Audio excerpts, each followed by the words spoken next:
মানুষ মারা গেলে যে 40 দিনে খাওয়ায় 3 দিনে খাওয়ায় মানুষ মারা যাওয়ার পরে 40 দিন খানি খাওয়ানো হয় বা কবর জিয়ারত করা হয়, 3 দিনের সিন্নি হয়, 40 দিনের সিন্নি হয়, হারাম। এই সমস্ত বেদাত শরীয়তে নাই। মানুষ মারা যাওয়ার পর 40 দিনের সিন্নি, 3 দিনের সিন্নি, এই সমস্ত বেদাত হারাম। মুর্দার কোনো সিন্নি নাই।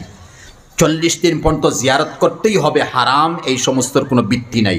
40 দিন পর্যন্ত রূপ গড়ে আসবে, হারাম না যায়, শরীয়তে নাই, এই সমস্ত বৃত্তি নাই। হ্যাঁ, আপনি বলবেন সিন্নি হারাম যদি হয় তাহলে কি করব? মিসকিন খাওয়াইন।